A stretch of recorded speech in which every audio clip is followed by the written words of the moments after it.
अध्याय 21। अब बुरे आदमी से डर नहीं लगता। फिर भी वह जानती है वह अब ऐसा नहीं कर सकती। वह अभी भी छोटी है, केवल 3 साल की।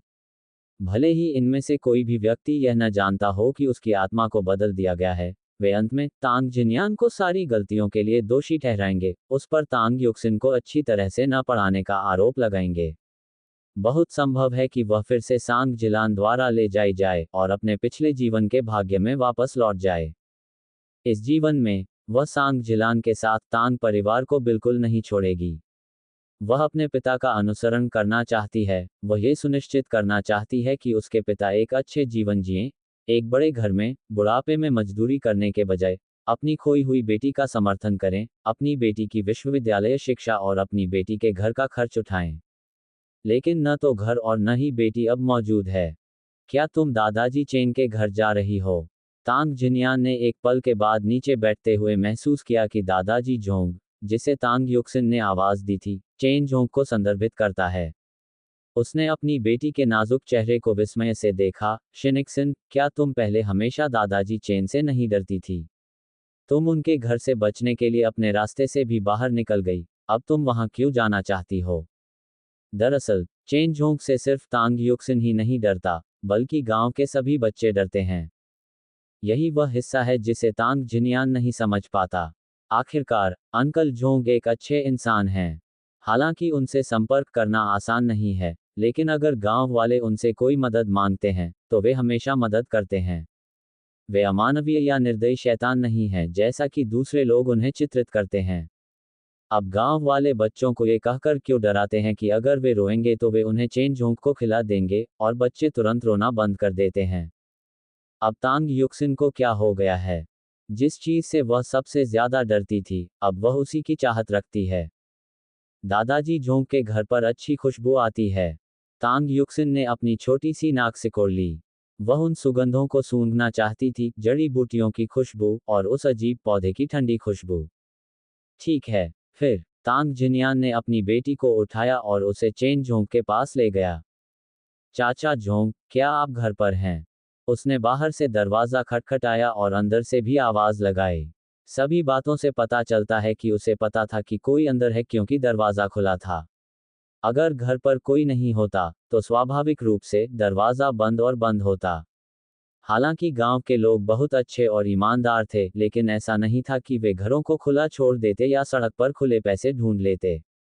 दरवाजे बंद करने का उद्देश्य ईमानदार लोगों को अंदर आने से रोकना और बदमाशों को रोकना है। ये बात सभी जानते थे। मैं घर पर हूं, अंदर आ जाओ।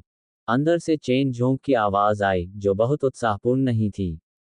शायद उसके स्पष्ट रूप से अमित्र चेहरे के साथ ज्यादातर लोग उससे बात करने के लिए अनिच्छुक होंगे। तांग जिन्यान भी पूरी तरह से सहज नहीं था।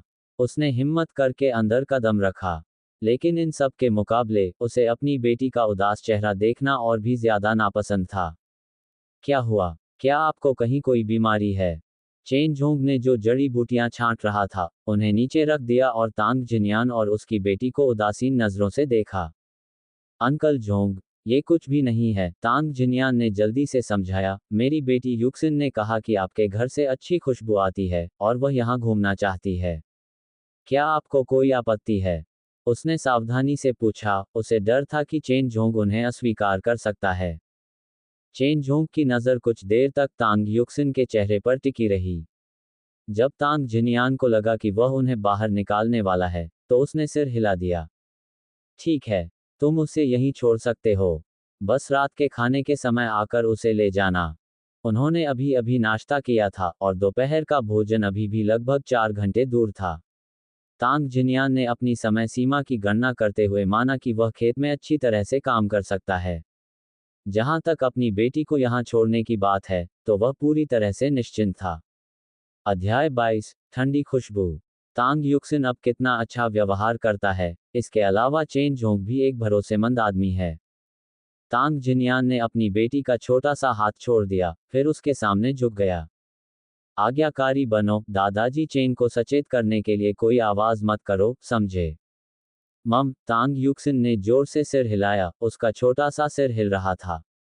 पिताजी के खेतों में काम खत्म होने तक इंतजार करो, फिर मैं तुम्हें लेने आऊंगा, ठीक है? हम रोएंगे नहीं, और हम दादाजी की किसी भी चीज को नहीं छुएंगे। ठीक है। तांग युक्सिन ने फिर सहमति में अपना सिर हिलाया। तभी तांग जिनयान खड़ा हुआ। उसने जाने से पहले थोड़ा इंतजार किया, लेकिन वह अभी भी असहज था। उसने फैसला किया कि वह बाद में जांच करने के लिए वापस आएगा। यहाँ आओ, चेन जोंग ने तांग युक्सिन को इशारा किया। उसका चेहरा सख्त था, उसकी निगाहें तेज थीं। अगर तांग युक्सिन वाकई एक बच्ची होती, तो शायद अब तक वह डरकर रोने लगती। वह आज्ञाकारी ढंग से जाकर सन जोंग के सामने खड़ी हो गई। 3 साल का बच्चा वास्तव में अभी भी छोटा होता है, उसके हाथ और पैर छोटे होते हैं। उसे आश्चर्य हुआ कि यह छोटा शरीर कैसे बड़ा होकर वयस्क बन जाता है। उसने अपने छोटे से चेहरे को बहुत कोशिश करके ऊपर उठाया। उसके नजरिए से हर कोई उससे बहुत ऊंचा था, बिल्कुल दैत्यों की तरह। उसकी उम्र के ज्यादातर बच्चे अभी भी मिट्टी में रेंग रहे थे, कुछ अभी भी कमर तक खुली पैंट पहने हुए थे और उनकी नाक लगातार बह रही थी। इसलिए उसे लगा कि उसकी उम्र थोड़ी अजीब है। इसकी गंध कैसी है? संजोंग ने अपने सामने खड़ी छोटी बच्ची से पूछा। आमतौर पर उसे बच्चे पसंद नहीं थे, चाहे वे शोर मचाते हों या गंदे हों। लेकिन उसके सामने वाली बच्ची काफी साफ सुथरी लग रही थी, और उससे कोई अप्रिय गंध नहीं आ रही थी। न ही उसकी नाक से लार टपक रही थी, और न ही वह अपना लार चूस रही थी। दवा। तांग युक्सिन ने बाहर सूख रही जड़ी बूटियों की ओर इशारा किया। उनकी खुशबू अच्छी है। चेन जोंग ने सहमति जताते हुए कहा, ये जड़ी बूटियों की खुशबू है। उनका घर कई तरह के औषधीय पौधों से भरा हुआ था, जिनमें से हर एक की अपनी अलग खुशबू थी। हर्बल घास की ताजगी भरी खुशबू से लेकर दूसरी खुशबू तक, लेकिन इन खुशबुओं को पहचान पाना कोई असाधारण बात नहीं थी। आखिरकार, बच्चों की नाक संवेदनशील होती है। और वह, तांग युक्सिन ने मेज पर एक आकर्षक पौधे की ओर इशारा किया। बहुत सुगंधित, उसने कहा और कमरे की हवा में एक बड़ा सा झोंका लिया, जड़ी बूटियों की खुशबू के साथ मिलकर, और ठंडी खुशबू का एक संकेत उभरा। ये तुरंत उसे मोथबॉल की याद दिलाता है, सीधे उसके दिमाग में जा रहा है, और वह अराजक विचार जो उसे परेशान कर रहे थे, अचानक स्पष्ट हो गए। ओह, तुम इस गंध को पहचान भी सकती हो? चेन जोंग ने संदेह से पूछा, फिर उसने तांग युक्सिन को अपनी बाहों में उठा लिया, और उसके दिल में बेशर्म आंसुओं की 2 धाराएं बह निकलीं। इस नाटक को जारी रखना आसान नहीं था। वह 30 की उम्र में एक वयस्क महिला थी, लेकिन यहाँ, वह हर किसी की बाहों में उछल रही थी। उसका चेहरा जल रहा था। लेकिन उसके पास कोई विकल्प नहीं था, वह आखिर छोटी थी। इसकी गंध कैसी है? संजोंग ने एक हरे भरे पौधे को हिलाया। ये घास की तरह था, फिर भी घास नहीं, ऑर्किड की तरह था, फिर भी ऑर्किड नहीं, लेकिन इसकी वृद्धि निश्चित रूप से रसीली थी। हाँ, जंगली जड़ी बूटियां मनुष्यों के हस्तक्षेप के बिना भी पनपती हैं। वे उपेक्षित होने पर भी रसीली हो सकती हैं। तांग युक्सिन सूंघने के लिए उसके करीब झुकी और तुरंत, उसके नथुनों से ताजगी की एक लहर उठी, उसके फेफड़ों को भिगो दिया, और उसकी इंद्रियों को तेज कर दिया।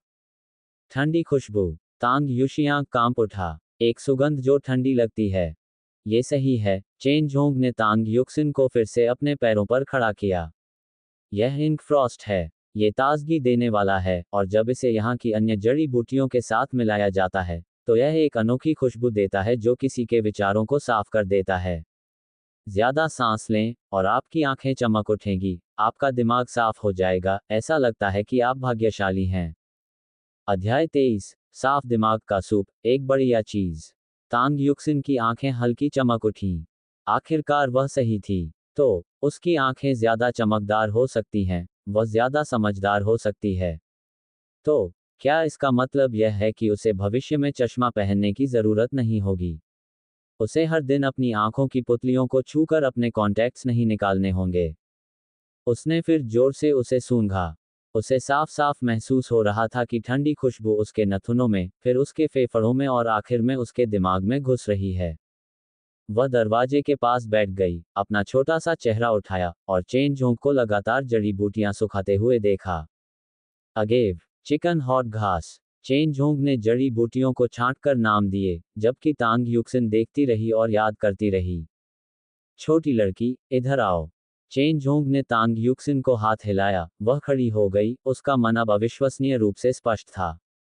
यह क्या है? उसने उन औषधीय जड़ी बूटियों की ओर इशारा किया जिन्हें उसने अभी अभी छांटा था और पूछा। तांग युक्सिन ने पलकें झपकाईं। क्या वह उसका परीक्षण कर रहा था? क्या उसे यह बताना चाहिए? अगर वह नहीं कहती, तो क्या इसका मतलब यह नहीं है कि वह धीमी है? उसे सब कुछ एकदम सही याद था, बच्चों की याददाश्त के साथ साथ वयस्कों के विचार, साथ ही उसने अभी अभी जो क्लियर माइंड सूप लिया था, उसे भूलना असंभव है। अगेव, उसने अपना छोटा सा चेहरा उठाया, उसकी दूधिया आवाज स्पष्ट थी। वह बिल्कुल वही दोहरा रही थी जो चेन जोंग ने पहले कहा था। और ये चेन जोंग उदासीन था, लेकिन किसी तरह वह बता सकती थी कि वह बहुत अच्छे मूड में था। चिकन हॉट घास, तांग युक्सिन ने कहा, अभी भी एक बच्चे की तरह। उसकी आवाज युवा थी, लेकिन उसकी आंखें बेहद चमकदार थीं, शब्दों को पूरी तरह से दोहरा रही थीं। क्या आप प्यासे हैं? चेन जोंग ने तांग युक्सिन के बालों को सहलाया। वह उसके प्रति अधिक धैर्यवान और दयालु हो गया। सौभाग्य से, वह एक ईमानदार व्यक्ति था, गंभीर होने पर सख्त, मुस्कुराते समय दयालु। अन्यथा, तांग युक्सिन को ठंड लग सकती थी। वह मानव तस्कर नहीं होता, है न? धन्यवाद, दादाजी, तांग युक्सिन ने कहा। इससे चेन जोंग का मुस्कुराता हुआ चेहरा और भी खुशनुमा हो गया। इसके तुरंत बाद, चेन जोंग ने तांग युक्सिन के लिए एक कप लिया। जैसे ही उसने देखा कि कप के अंदर क्या है, उसका दिल बैठ गया। वहां क्या था? किसी तरह की जंगली घास। क्या वह इसे अस्वीकार कर सकती है? उसने अपना चेहरा उठाया और चेन जोंग को देखा, मासूम और प्यारा दिखने की पूरी कोशिश कर रही थी। ये क्लियर माइंड सूप है। चेन जोंग समझ गया कि छोटी लड़की को इस पे से घृणा हो रही थी। इसका मूल्यांकन इसके दिखावट से मत करो। यह एक अच्छी चीज है। यह मेरे पूर्वजों से मिली एक अनमोल विरासत है। मेरी आंखों को देखो, वे अच्छी हैं क्योंकि मैं बचपन से ही इसे पीता आ रहा हूं। तांग युक्सिन ने जल्दी से कप उसके सामने रख दिया। चाहे उसे पीना कितना भी मुश्किल क्यों न हो, उसे इसे पूरा पीना ही होगा। क्लियर माइंड सूप, इसका नाम सुनते ही आपको पता चल जाता है कि यह अच्छी चीज है। वह कमजोर नहीं दिखना चाहती थी, वह चश्मा नहीं पहनना चाहती थी। साथ ही, चेन जोंग की आंखें वाकई अच्छी थीं। उसकी उम्र में, उसे मोतियाबिंद नहीं था, और वह इतना साफ देख सकता था कि सुई से अपने कपड़े खुद ही सिल सकता था। उसकी उम्र का एक साधारण आदमी बहुत पहले ही अपनी दृष्टि खो चुका होता, लेकिन उसने ऐसा नहीं किया। इसलिए, सूप अच्छा होना चाहिए, खासकर जब से यह उसके पूर्वजों से चला आ रहा है। ये बुरा कैसे हो सकता है? दादाजी, क्या मैं इसे अपने पिताजी को दे सकता हूँ? अपने हाथों में कटोरा थामे, वह आशा भरी निगाहों से उसकी ओर देखती रही। वह चाहती थी कि उसके पिता की सुनने और देखने की क्षमता तब भी बनी रहे, जब वे बूढ़े हो जाएं, न कि उसके पिछले जन्म की तरह, जब उन्होंने निजी कारणों से अपनी एक आंख की रोशनी खो दी थी। ऐसा नहीं है कि तुम नहीं कर सकते। चेन जोंग अपनी जड़ी बूटियों के पास चला गया। अगर तुम अगली बार आओगे और तुम्हें इन जड़ी बूटियों के नाम अभी भी याद हैं, तो मैं तुम्हें क्लियर माइंड सूप दूंगा। तुम इसे जिसे चाहो दे सकते हो। अध्याय 24। एक अंकुर को उखाड़कर उसे बढ़ने में मदद करना। ठीक है। तांग युक्सिन ने फिर से कटोरा उठाया, और धीरे धीरे क्लियर माइंड सूप को निगल लिया। जब वह अगली बार वापस आएगी, तो वह निश्चित रूप से क्लियर माइंड सूप को अपने साथ वापस ले जा सकेगी। जैसा कि चेन जोंग ने कहा, सूप दिखने में बहुत शानदार नहीं था, लेकिन पीने में भी बहुत अप्रिय नहीं था। ये निगलने लायक था, इसमें थोड़ी कड़वाहट थी। आह, इसका स्वाद हल्की गुलदाउदी चाय जैसा था। इसके अलावा, सूप खत्म करने के बाद उसका गला असाधारण रूप से आरामदायक महसूस हुआ। इस समय, उसने इस बारे में ज्यादा नहीं सोचा कि चेन जोंग ने उसे ये सब बातें याद करने के लिए क्यों कहा, यह मानते हुए कि यह उसके द्वारा जानबूझकर रखी गई कठिनाई है। हालांकि, वह ऐसी कठिनाई से नहीं डरती थी। आखिरकार, वह एक मेडिकल छात्रा थी, और 10 साल तक डॉक्टर रही थी। हालांकि उसने पश्चिमी चिकित्सा का अध्ययन किया था, लेकिन उसे ये क्षेत्र चिकित्सा विज्ञान से थोड़ा संबंधित लगे। जड़ी बूटियों को याद करना तो दूर की बात है, जो उसके लिए कोई कठिनाई साबित नहीं हुई। अगले दिन, जब तांग झिन्यान खेत पर गया, तो उसने तांग युक्सिन को फिर से चेन जोंग के पास भेजा। चेन जोंग ने छोटी लड़की को लाने का निर्देश दिया था। युक्सिन को भी यहाँ अच्छा लगा, जिससे झिन्यान को अपनी बेटी को खेतों में ले जाने की चिंता से मुक्ति मिल गई, जहाँ उसे खेती के बारे में चिंता करनी पड़ती, और यह भी कि उसकी बेटी गिर जाएगी या चोटिल हो जाएगी। क्या तुम्हें अब भी याद है?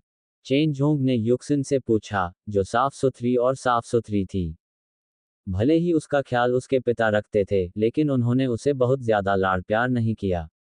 इसके बजाय वह पूरी तरह से साफ सुथरी थी, उसके बाल चिकने और मुलायम थे, और उसका छोटा सा चेहरा हमेशा साफ और स्वच्छ रहता था, कुछ गांव के बच्चों के विपरीत जिनके चेहरे सैकड़ों सालों से धुले नहीं थे और सर्दियों में उनके गाल बर्फ से जमे हुए थे। बिना किसी संदेह के, तांग जिनयान एक पूरी तरह से कर्तव्यनिष्ठ पिता था। उसने कभी युक्सिन के हाथों और चेहरे पर बर्फ के दाग नहीं लगने दिए। छोटी बच्चियों को शीतदंश नहीं सहना चाहिए, अन्यथा वे भविष्य में बदसूरत हो जाएंगी। वर्तमान में, तांग युक्सिन अभी भी एक प्यारी और सुंदर बच्ची है। हालांकि जब वह वेई परिवार में आई, तो वह एक ऐसी बच्ची बन गई जो दिन में मुश्किल से 3 बार खाना खा पाती थी। उसका चेहरा सूजा हुआ था, उसके हाथ बर्फ से जमे हुए थे। दूसरों के विपरीत, उसके नाजुक हाथों को 1 दशक से ज्यादा समय तक बर्फ से जमे रहना पड़ा था। इसलिए उसके हाथ दूसरों की तुलना में ज्यादा मांसल थे, आकार में बदसूरत। शुक्र है, एक चिकित्सक के रूप में उसके पेशे के लिए उसे ज्यादातर दिनों दस्ताने पहनने पड़ते थे। कोई नहीं जानता था कि उसकी उंगलियां कैसी दिखती हैं। जब तक वह स्केलपेल पकड़ सकती थी, तब तक उसके हाथ मांसल थे या नहीं, इससे कोई फर्क नहीं पड़ता था। यह क्या है? चेन जोंग ने तांग युक्सिन से पूछा, लेकिन उसका रंग रूप बहुत अच्छा नहीं था। वह फिर से क्रोधी बुरा आदमी बन गया था। तभी तांग युक्सिन ने प्रतिक्रिया दी। वह विचारों में खोई हुई थी, कोई आश्चर्य नहीं कि चेन जोंग की अभिव्यक्ति बदल गई थी। वह लंबे समय तक निष्क्रिय रही। हालांकि चेन जोंग की जगह पर वह इस बारे में भूल गई। ये है। उसने अपना सिर झुकाया, विचार करने का नाटक करते हुए। अगेव, हम चेन जोंग ने आखिरकार संतुष्ट आवाज निकाली, हालांकि उसका चेहरा अभी भी तना हुआ था। इस बारे में क्या? उसने फिर पूछा। बाईजी, इस बार, तांग युक्सिन ने बिना किसी हिचकिचाहट के शब्दशः और अचूक रूप से सुनाया। चेन जोंग का चेहरा अंततः शांत हो गया। वह एक सामान्य सौम्य बूढ़े व्यक्ति की तरह लग रहा था, कम कठोर, अधिक स्नेही। और ये, उसने किसी और चीज की ओर इशारा किया। ये काफी चुनौतीपूर्ण होना चाहिए। ये लगभग अगेव जैसा ही था। हालांकि उसने कल तांग युक्सिन को अंतर समझाया था, एक पत्ती की नोक थी, दूसरा स्वाद था। अगर युक्सिन ने ध्यान से सुना होता और याद किया होता, तो वह इसे पहचानने में सक्षम होनी चाहिए। हालांकि ऐसा लग रहा था कि वह उसकी वृद्धि को बहुत जल्दी बढ़ावा देने की कोशिश में थोड़ा ज्यादा उत्सुक था। अध्याय 25। यह एक औषधीय जड़ी बूटी है, जलाओ लकड़ी नहीं। वर्तमान में, तांग युक्सिन सिर्फ 3 साल का बच्चा था, वह उम्र जब बच्चे सबसे ज्यादा बेखबर होते हैं। वे अभी भी मिट्टी में रेंगते और लौटते हैं, अपने भाई बहनों के साथ मिट्टी में खेलते हैं। उन्हें किसी ऐसे व्यक्ति की जरूरत होती है जो उन्हें खिलाए, नहीं तो उनका खाना उनके चेहरे और मेज पर फैल जाएगा। वे ठीक से बोल भी नहीं सकते, पढ़ना लिखना तो दूर की बात है, तो फिर वे इतना कुछ कैसे याद रख सकते हैं? तांग युक्सिन दौड़कर आए और एक लंबी पत्ती वाली जड़ी बूटी उठाई। उसने उसे अपनी नाक के पास लाया और सूंघा। दादाजी ने कहा, जो अगेव जैसा दिखता है उसे किंगहुआन घास कहते हैं, और इसकी गंध खट्टी होती है। इसकी गंध खट्टी है। ठीक है। चेन जोंग ने आखिरकार इस बिंदु पर मुस्कुराया, लेकिन उसकी मुस्कान स्वाभाविक रूप से ठंडी थी। कुछ लोग ऐसे होते हैं, उनकी मुस्कान लगभग न के बराबर लगती है। हालांकि दूसरों के चेहरे स्वाभाविक रूप से अच्छे होते हैं, उनके होंठ ऊपर की ओर मुड़े होते हैं, उनकी आंखें गर्म होती हैं। लेकिन वे जो काम करते हैं, वे सुअरों और कुत्तों से भी बदतर होते हैं, जैसे कि झांग योंगान। यहाँ तक कि अब भी उसे वे मीठे शब्द याद हैं जो उसने कभी उससे कहे थे। युक्सिन, चिंता मत करो। जैसे ही मैं अपनी पढ़ाई पूरी कर लूंगा, हम शादी कर लेंगे। हम एक बड़े घर में रहेंगे और हमारे पास इतना पैसा होगा कि हम खर्च नहीं कर पाएंगे। युक्सिन, मैं वादा करता हूं कि मैं तुम्हें एक अच्छी जिंदगी दूंगा। हम पहाड़ों और समुद्र के स्वादिष्ट व्यंजनों का लुत्फ उठाएंगे और बेहतरीन रेशम और साटन के कपड़े पहनेंगे। युक्सिन, अगर मैंने कभी तुम्हें निराश किया, तो मैं कुत्ते या सुअर से भी बदतर हो जाऊंगा। मैं अपने अगले जन्म में गरीब और बेसहारा रहूं, और कभी कुछ हासिल न कर सकूं।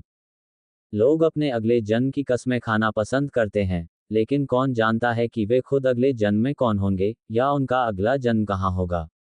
क्या वे एक दूसरे को पहचान पाएंगे, एक दूसरे को याद रख पाएंगे? छोटी मिस बुरी नहीं है। चेन जोंग, जो अपनी बात का पक्का था, ने एक पैकेट निकाला और रख दिया। मैं तुम्हारे पिता को इसे घर ले जाने दूंगा। जब तुम बड़ी हो जाओगी तो मैं तुम्हें इसे बनाना सिखाऊंगा। ये चेन परिवार का सबसे कीमती रहस्य है। तांग युक्सिन थोड़ा हैरान थी। अगर यह इतना कीमती रहस्य है तो वह उसे क्यों सिखाएगा। जैसे ही अंधेरा होने लगा, तांग जिन्यान अपनी बेटी को लेने आया। घर लौटते समय उसने एक हाथ से अपनी कम वजनी बेटी को पकड़ा हुआ था और दूसरे हाथ में सांप की खाल से बना एक बड़ा थैला था, जिसमें कई तरह की जड़ें और छालें भरी हुई थीं। उसी शाम तांग युक्सिन ने अपने पिता को पानी उबालने और फिर उसमें पानी डालने का निर्देश दिया। उसने अपने लिए एक कटोरा लिया और अपने पिता को भी एक कटोरा दिया। उसने छोटा कटोरा उठाया और बिना किसी झिझक के पीने लगी। लेकिन तांग जिन्यान को ठंडा पसीना आ रहा था। क्या ये वाकई पीने लायक है? और उन सूखी लकड़ियों और मुरझाई घास के बारे में क्या? उसने सोचा कि वे जलाने के लिए हैं। तो वे पीने के लिए हैं। दादाजी ने कहा, यह आंखों के लिए अच्छा है। क्या हम इसे साथ में पी सकते हैं, डैडी? तांग युक्सिन ने अपनी आंखें झपकाईं, उसका चेहरा प्रत्याशा से भरा हुआ था। उसकी मासूम शक्ल प्रतिरोध्य थी और तांग जिन्यान, जो अपनी आज्ञाकारी बेटी से प्यार करता था, उसकी गंभीर और जानबूझकर की गई प्यारी हरकतों का विरोध नहीं कर सका। दांत पीसते हुए उसने भी कटोरा उठाया। उसकी बेटी पहले ही अपना गिलास पी चुकी थी। उसके पिता होने के नाते वह उसे निराश नहीं कर सकता था, है न? अन्यथा वह अपनी बेटी के लिए हंसी का पात्र बन जाता। इसके अलावा अंकल चेन ने कहा था कि यह पीने योग्य है। अगर उन्होंने कहा था कि यह पीने योग्य है तो यह पीने योग्य है। वह जिज्ञासा से बच नहीं सका। उसने सोचा था कि जड़ी बूटियां आग जलाने के लिए हैं, लेकिन जैसा कि पता चला, वे चाय बनाने के लिए थीं। उसने कटोरे से एक घूंट लिया और स्वाद ने वास्तव में उसके डर को दूर कर दिया। हालांकि तरल मूत्र जैसा दिख रहा था और औसत दर्जे की गंध आ रही थी, लेकिन इसका स्वाद काफी अच्छा था, या कम से कम ये पीने योग्य था। अध्याय 26। सांग परिवार फिर से आता है।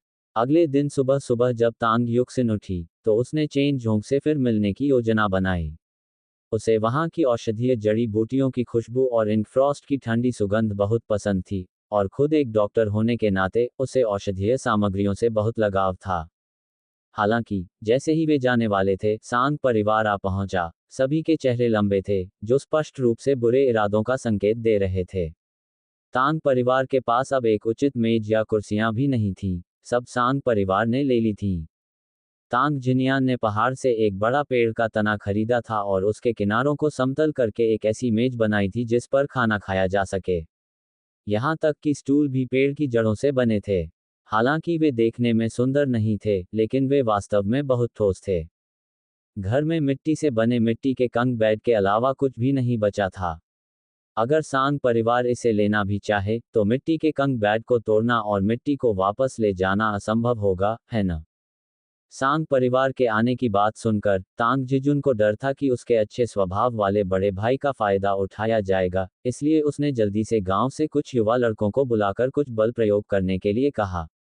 इस स्थिति में वे मनोबल खोने का जोखिम नहीं उठा सकते थे। हालांकि जैसे ही वे अपने घर के पास पहुंचे, जिजुन को लगने लगा कि इतने सारे लोगों को लाकर उसने शायद हद पार कर दी है। क्या वह दूसरों को थप्पड़ मारने की योजना बना रहा था? हालांकि चूंकि सभी लोग पहले ही एकत्र हो चुके थे, इसलिए प्रवेश न करना उचित नहीं था। जैसे ही वह दरवाजे पर पहुंचा और अंदर की स्थिति देखी, उसे पसीना आ गया। छोटा सा कमरा खचाखच भरा हुआ था। सांग परिवार उम्मीद से कहीं ज्यादा संख्या में आया था। चाची चाचा से लेकर चचेरे भाई भतीजे तक, सबके चेहरे पर उदासी थी। ये साफ था कि वे यहाँ परेशानी खड़ी करने आए थे। तांग जिजुन ने गांव के युवा, मजबूत लोगों को घर के अंदर ले गया, और जब दोनों सेनाएं आपस में मिलीं, तो चिंगारियां उड़ने लगीं और विस्फोट होने वाला प्रतीत हुआ। हालांकि जिजुन द्वारा लाए गए समूह के कारण ऐसा लग रहा था कि सांग परिवार हैरान था और उसे अपनी आक्रामकता पर पुनर्विचार करना पड़ा। चूंकि यह ली तांग गांव का इलाका था, इसलिए ली और तांग कुलों की आबादी सबसे ज्यादा थी। गांव के लोग एकजुट थे और बाहरी लोगों को अपने लोगों पर अत्याचार नहीं करने देते थे। तांग जिजुन तांग जिन्यान के बगल में खड़ा था और उसने देखा कि जिन्यान ने युक्सिन को कसकर पकड़ रखा था, उसका पूरा शरीर कांप रहा था।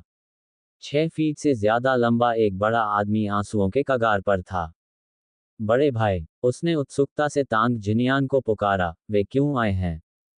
क्यों? मदर सांग ने कड़वे स्वर में कहा, जाहिर है, हम यहाँ तलाक लेने आए हैं। तलाक लेना है तो कर लो। इतने सारे लोगों को क्यों लाए हो? तलाक शब्द सुनते ही तांग जिजुन के अंदर गुस्सा भड़क उठा। अगर उन्हें तलाक चाहिए था तो आगे बढ़ो। उन्हें उसके घर इतने सारे लोगों को क्यों लाना पड़ा? क्या उनका इरादा हत्या या आगजनी करने का था? उसका बड़ा भाई सांग परिवार के लिए कितना अच्छा था। हर नए साल पर, यहाँ तक कि जब सांग जीलन घर पर नहीं होता था, तब भी वह सांग परिवार को उनके त्योहारी उपहार देना नहीं भूलता था। जुताई के मौसम में, उसका भाई अपने खेत की परवाह किए बिना, सुबह से शाम तक उनके लिए मेहनत करता था। बदले में उन्हें क्या धन्यवाद मिलता था? वे इतने उदार भी नहीं थे कि उन्हें एक घूंट पानी भी दे सकें। मदर सांग ने तीखी आवाज में नाक से उन्हें घूरना जारी रखा। हम युक्सिन को अपने साथ ले जा रहे हैं, उसके सामान के साथ। कपड़े, जूते, सब कुछ। हमें बच्चों के भरण पोषण के बारे में भी बात करनी होगी। तांग जिनियान, तुम हमें हर महीने कितना देने की योजना बना रही हो? अध्याय 27, बच्चे को दूर ले जाना। तांग जिनियान ने अपनी बेटी को कसकर पकड़ रखा था। उसके होंठ पतले और तने हुए थे। उसके मुंह का फटा हुआ कोना एक घाव के साथ खुल गया था जिसमें से खून बह रहा था। उस समय उसके दिल की यही स्थिति थी। मैं तुम्हें अपनी बेटी नहीं दे सकता। तांग जिनियान ने तांग युक्सिन को और भी कसकर पकड़ लिया। युक्सिन उसका खून और मांस थी, जो उसकी देखभाल में बड़ी हुई थी। वह उसे दूसरों को सौंपना कैसे बर्दाश्त कर सकता था? उसे फिर कभी न देखना, उसे फिर कभी डैडी कहते हुए न सुनना। तुम उसे हमें नहीं दोगे? मदर सांग की आवाज ऊंची हो गई, वह मेरी बेटी की बच्ची है। तुम्हारी हिम्मत कैसे हुई उसे न सौंपने की? हाँ, उसे आपकी बेटी ने जन्म दिया है। तांग जिजुन अपने बड़े भाई को बचाने के लिए आगे बढ़ा और जोरदार तरीके से बोला, लेकिन मेरे भाई ने ही उसे अकेले पाला है। तांग जिनियान, हम मूर्ख नहीं हैं। सांग जिलान अंततः भीड़ से आगे बढ़ी, तुमने मुझे तलाक दे दिया, हमारी बेटी मुझे दे दो। अब उसे मुझे दे दो। उसने अपना हाथ तांग जिनियान की ओर बढ़ाया। अगर उसने अपनी बेटी को इतनी कसकर नहीं पकड़ा होता, तो वह उससे बच्ची को छीनने के लिए आगे बढ़ सकती थी। लेकिन तुमने कहा था न, तांग जिनियान के मजबूत हाथ पसीने से तर थे, तुमने कहा था कि हम बच्चे को फैसला करने देंगे। वह अब 3 साल की हो गई है, समझने लायक बड़ी हो गई है। ठीक है। सांग जिलान को चिंता नहीं थी। चाहे कुछ भी हो, युक्सिन को अंततः उसके साथ जाना ही होगा। युक्सिन उसकी बेटी थी, स्वाभाविक रूप से उसे उसे ले जाना ही होगा। युक्सिन, मैं तुम्हारी मम्मी हूँ, सांग झीलन ने युक्सिन से कहा, सहमत हो, है न? तुम, मम्मी, साथ में जाओगे। हम शहर जाएंगे, बड़े घर में रहेंगे, स्वादिष्ट खाना खाएंगे, सुंदर कपड़े पहनेंगे, सभी तरह की कारें देखेंगे, अच्छा लगेगा। पिछली बार जब उसने युक्सिन से इस तरह बात की थी, तो वह तुरंत सहमत हो गई थी। आखिरकार, बच्चों को खुश करना आसान है। युक्सिन अपने पिता के पास ही रही।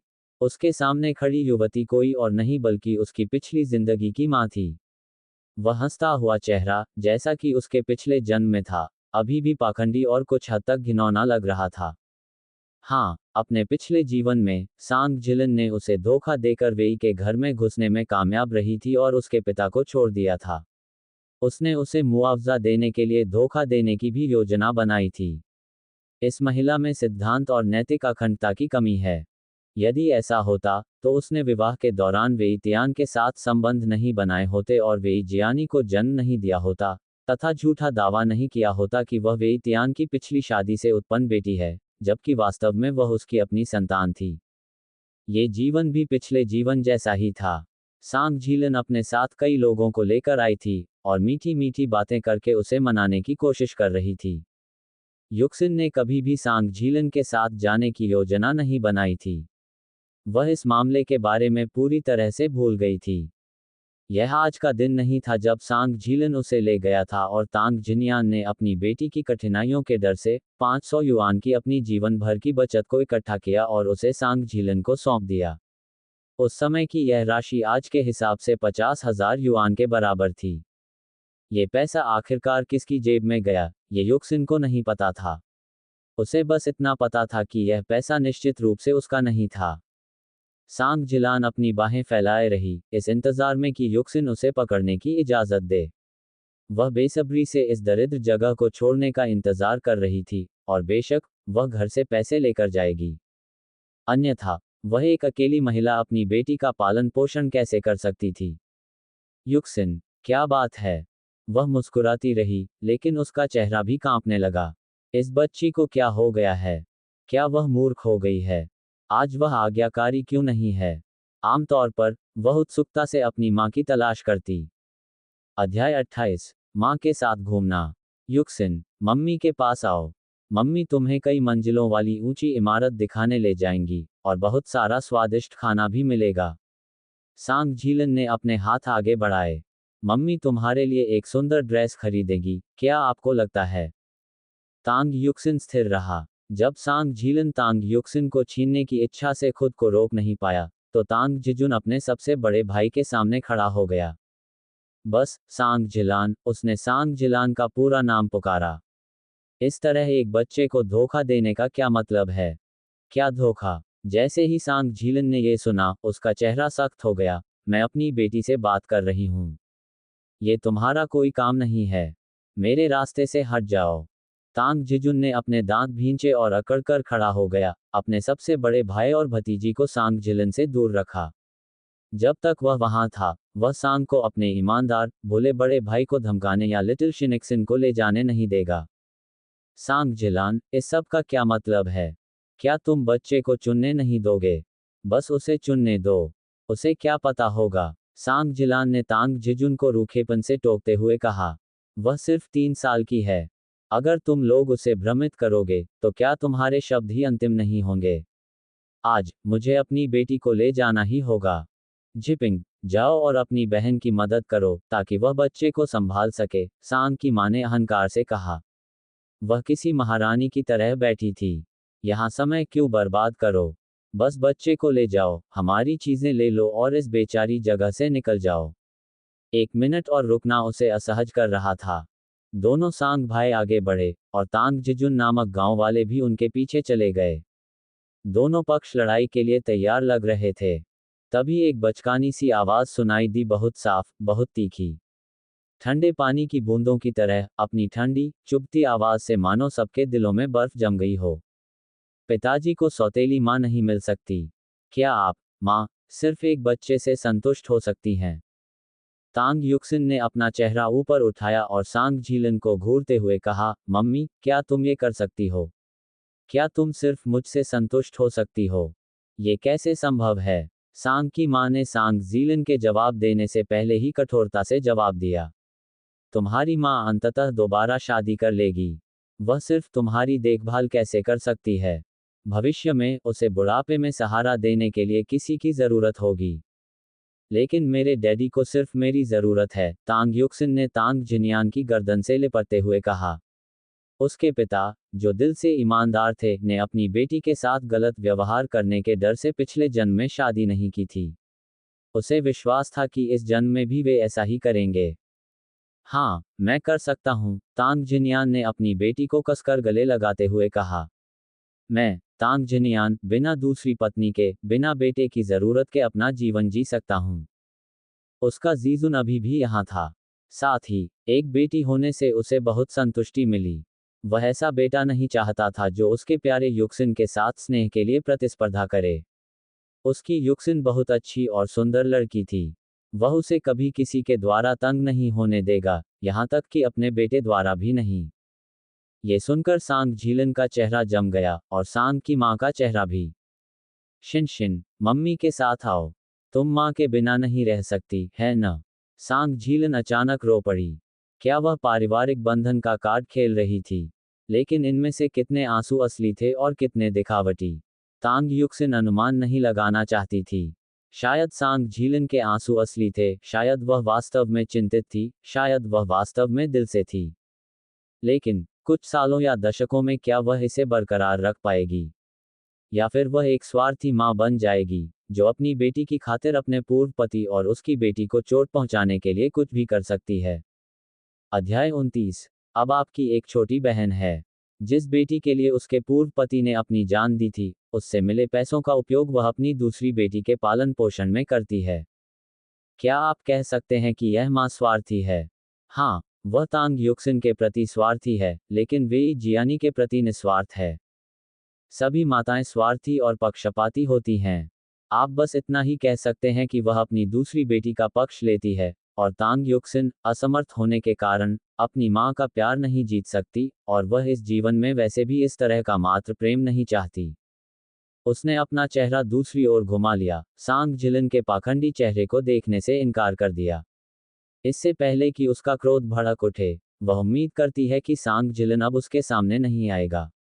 अन्यथा पिछले जीवन की घटनाओं की प्रत्येक याद उसके आक्रोश को और बढ़ा देगी। शिनशिन, सांग झीलन टूट गई थी। उसने यह मानने से इनकार कर दिया कि जिस बेटी को उसने जन्म दिया था वह उसके साथ जाने को तैयार नहीं थी, यहाँ तक कि उसने उसे अस्वीकार भी कर दिया था। मैं तुम्हारी माँ हूँ, शिनशिन, मैं तुम्हारी माँ हूँ। मुझे पता है। तांग युक्सिन ने अचानक अपना छोटा सा चेहरा पीछे घुमाया। उसका मासूम चेहरा दो अथाह काली आंखों से सुशोभित था जो स्पष्ट और उज्ज्वल लगती थी लेकिन वास्तव में रहस्यमय थी। माँ की अब एक छोटी बहन है, उसे शिनशिन की जरूरत नहीं है।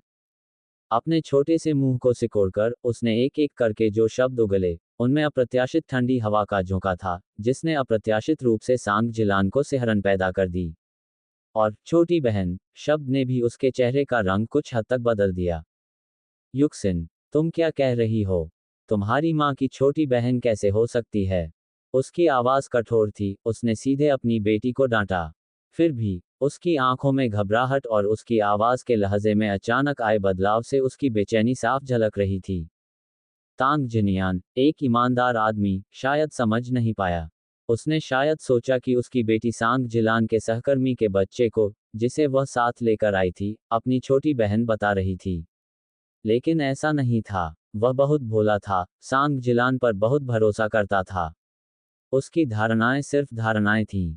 असल में सांग जिलान ने उसे बहुत पहले ही व्यभिचारी बना दिया था।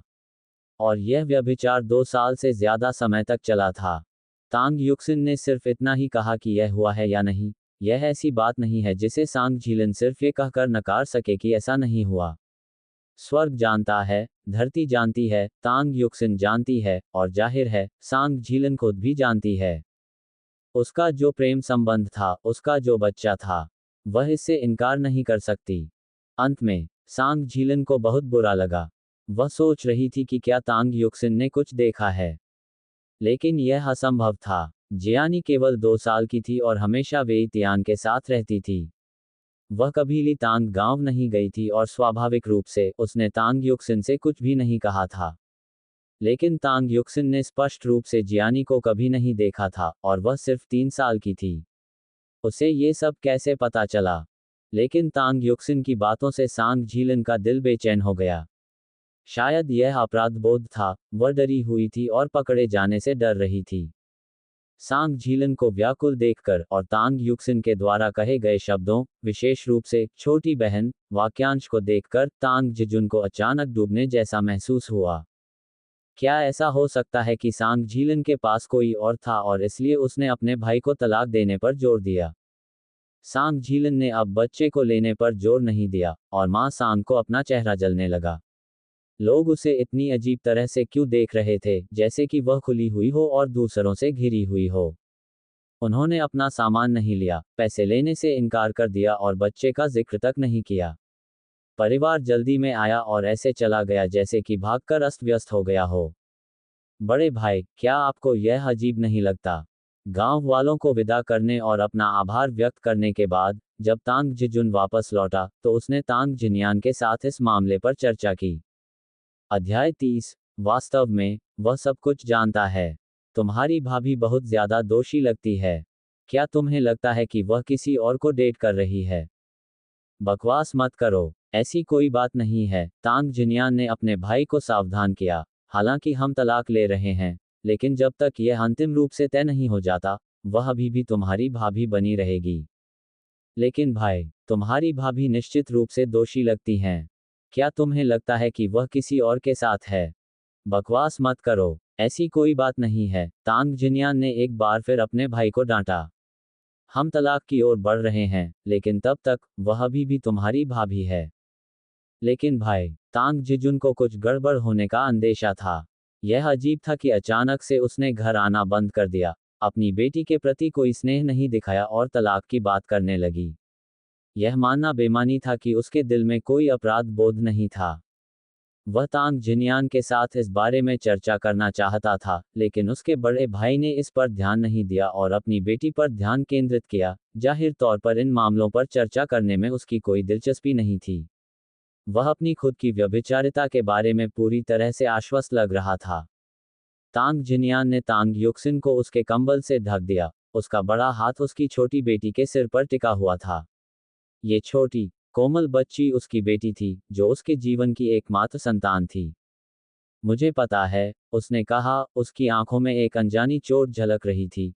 तुम्हारी माँ ने मुझे नीची नज़र से देखा। जब हमने शादी की, तो उसे मुझ में कोई खास दिलचस्पी नहीं थी। वह सिर्फ इसलिए राजी हुई क्योंकि मेरे परिवार ने शादी में बहुत सारे उपहार दिए थे। बाद में, जब मैंने उससे शादी कर ली, तो मैं ईमानदारी से उसके साथ अच्छा व्यवहार करना चाहता था, चाहे वह कितना भी कठिन या थकाऊ क्यों न हो। लेकिन उसके दिल में, मैं वह आदमी नहीं था जिसे वह चाहती थी। मैं ये भी जानता हूं कि हमारा तलाक अपरिहार्य है। चाहे तुम्हारी माँ किसी और से मिल रही हो या नहीं, इससे कोई फर्क नहीं पड़ता। अगर वह जाना चाहती है, तो उसे चले जाना चाहिए। तुम अभी भी मेरे पास हो।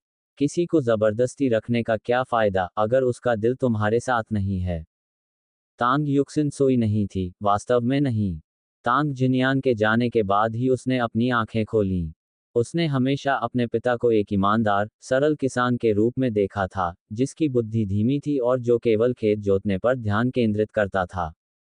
लेकिन अब, अंततः उसे समझ आ गया। वह सब कुछ जानता और समझता था। उसके पास किसी और की तुलना में अधिक स्पष्ट दृष्टिकोण था। यही कारण है कि उसने सांग झीलन की शादी के बारे में जानने के बाद भी उसे पैसे दिए। शायद वह चाहता था कि सांग झीलन उस पर एहसान करे। अपने पिछले जीवन में, उसे सबसे ज्यादा अफसोस अपने पिता के प्रति था। शुरू में, ये सांग झीलन था जिसने उसे अपने पिता से मिलने से मना किया था। वह बहुत डरपोक थी, बहुत डरपोक। लेकिन बाद में, यह उसके पिता ही थे जिन्होंने उससे बचना शुरू कर दिया, शायद सांग झीलन की धमकी से। उसे तभी एहसास हुआ कि उसके पिता का जीवन कितना मुश्किल था जब उसने काम करना शुरू किया। फिर भी, वह नहीं जानती थी कि इतने सालों के बाद अब उसके साथ ठीक से कैसे संवाद किया जाए। जब उसने झांग योंगनियान और सांग झीलान की पूरी तरह से उपेक्षा करने का फैसला किया और अपने पिता के साथ सुरक्षित रहने का इरादा किया, तो उसकी मृत्यु हो गई और उसने अपने पिता के दिल को एक बार फिर चोट पहुंचाई। वह अच्छी तरह जानती थी कि उसकी पिछली दुनिया में, उसकी मृत्यु पर तांग जिनयान के अलावा किसी को भी आंसू नहीं आते।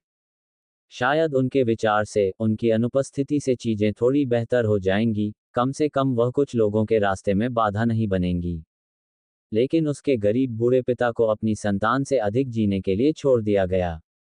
सांग जिलान और वेई जियानी ने फिर भी काम जारी रखा, लेकिन उसके पिता ने अपनी इकलौती बेटी खो दी। ये सोचते ही उसकी आंखों में अचानक ठंडक सी दौड़ गई। वह जल्दी से अपना चेहरा पोंछने के लिए आगे बढ़ी, तभी उसे पता चला कि वह अनजाने में फिर से रो पड़ी थी। अध्याय 31। माँ को खोजने जाना। चाहे कुछ भी हो, वह जानती थी कि सांग झीलन का तलाक होना निश्चित है, और वह इस जीवन में निश्चित रूप से सांग झीलन के रास्ते पर नहीं चलेगी। अगले दिन, तांग जिनयान ने अपनी बेटी को कपड़ों की एक अतिरिक्त परत पहना दी और फिर उसे उठा लिया। पिताजी, क्या हम बाहर जा रहे हैं? उसने तांग जिनयान से पूछा, जो बाहर जा रहा था। वे स्पष्ट रूप से गांव से बाहर जाने वाली सड़क पर थे।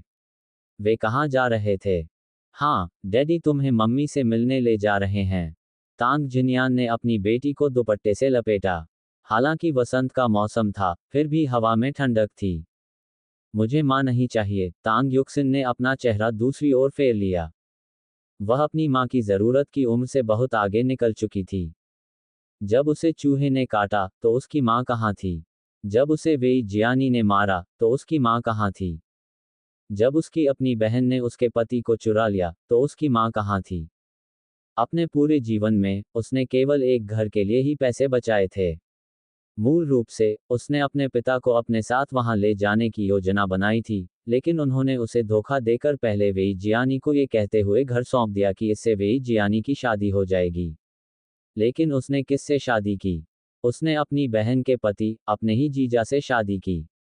आप जोड़ों के बारे में छोटी, मार्मिक और रोमांटिक कहानियां पढ़ सकते हैं, साथ ही बच्चों की कहानियां भी साइट पर मुफ्त में पढ़ सकते हैं।